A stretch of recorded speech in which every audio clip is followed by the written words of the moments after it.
solcando i freddi flutti del Mar Baltico, in pace con le aquile e i gabbiani.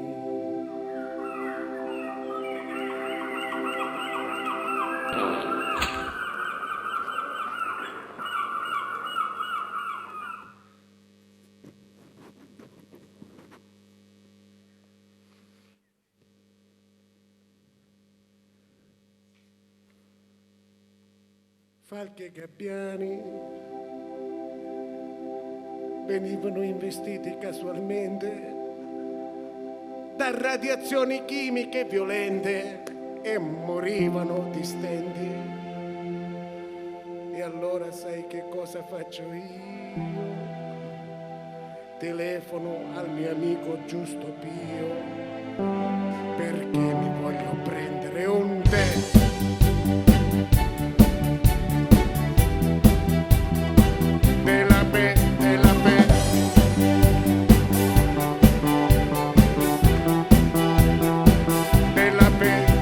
Dogmatici stereotipi per culti psicofisici godevano di popolarità ed un rabbino libico pregava in aramaico nell'epicentro baltico.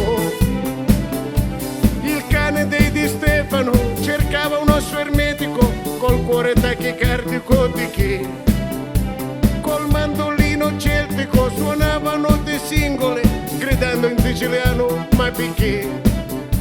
Una badante ucraina con scarpe in vetroresina ballava danza classica in Perù.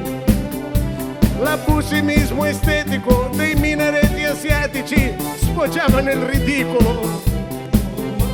Omosessuali berberi danzavano sull'anapo bevendo tè al basilico e al sake.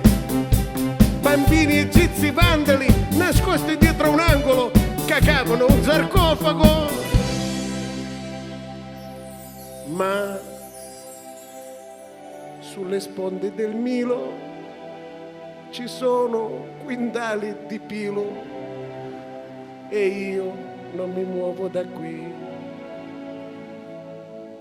Aspetterò con pazienza che torna l'estate e milioni di donne arrapate sulle sponde del Nilo.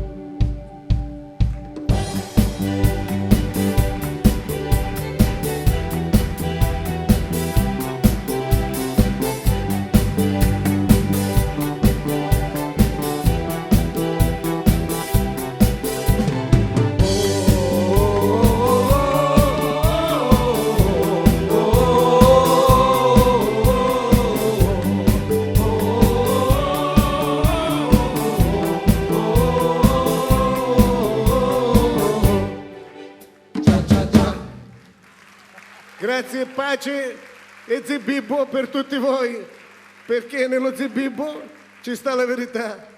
Pace e zibibbo.